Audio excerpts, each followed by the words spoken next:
La Cancillería argentina repudió las acusaciones de la presidenta de facto de Bolivia, Yanina Áñez, quien acusó a nuestro país de ejercer de manera sistemática y abusiva una situación de acoso contra su país. Áñez lo señaló durante su discurso en la Asamblea de la ONU, las Naciones Unidas.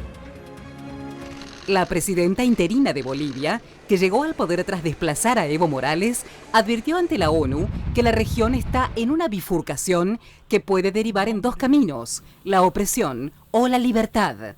¿Cuál es la autoridad que tiene el gobierno argentino para hacer de la intromisión la clave de su política exterior hacia Bolivia?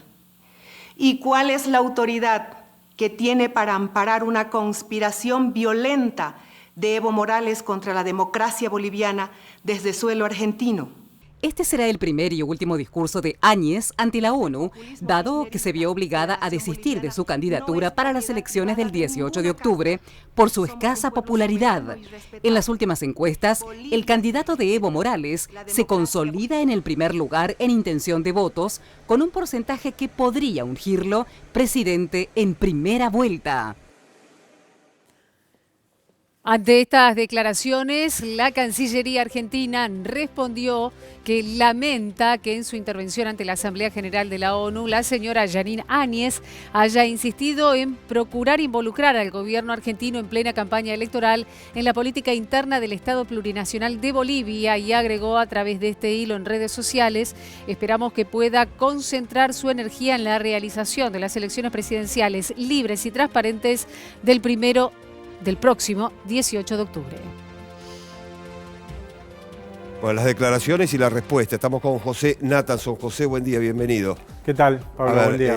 Bueno, declaraciones realmente muy fuertes. Sí. En el marco de Naciones Unidas, sí. Cuyo objetivo era apuntar directamente al gobierno argentino. Sí, ¿no? dos ejes de las declaraciones de Áñez. Por un lado, advertir sobre un regreso del autoritarismo, en sus palabras, a Bolivia en caso de que vuelva a ganar el MAS las elecciones del 18 de octubre. Y en segundo lugar, responsabilizar a Argentina por los movimientos, dice ella, de desestabilización que estaría, dice ella, haciendo Evo desde Argentina. Lo que hay que decir, me parece, y para tratar de entender lo que el informe hacía bien en contar, cómo se fueron desarrollando los acontecimientos, es que Áñez está en una situación de mucha debilidad en Bolivia. Ella asumió el poder, recordemos, después de un golpe de Estado, mezclado con una movilización popular, pero que tuvo un componente fuerte de golpe de Estado, cuando los militares directamente le pidieron a Evo le exigieron a Evo que salga, que deje el poder y salga del país. Ella asumió el poder en esas circunstancias. Ella fue nombrada presidente del Senado y a partir de ahí una dirigente opositora no muy conocida, no de Santa Cruz, que es la región principalmente opositora al gobierno de Evo Morales en Bolivia, sino de Beni, es decir, una dirigente de una especie de semisegunda línea, digamos.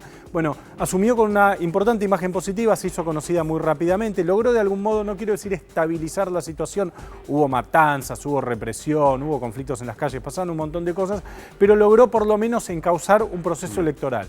¿Qué pasó? En el medio cayó la pandemia, una pésima gestión de la pandemia por parte de Áñez. Ella fue extremando sus declaraciones contra el MAS, contra Evo Morales, contra Álvaro García Linera, el vicepresidente, que también está exiliado en Argentina. Recordemos que Evo y Álvaro y otras personalidades del gobierno del MAS no es que están desde acá haciendo una operación contra Bolivia, son refugiados políticos, perseguidos políticos en su país, según cualquier estatus de refugiado político, y están viviendo en Argentina. Bueno, la imagen de Áñez comenzó a caer. Finalmente, la semana pasada decidió renunciar a su candidatura presidencial. Ella había prometido que no iba a ser candidata cuando asumió el poder.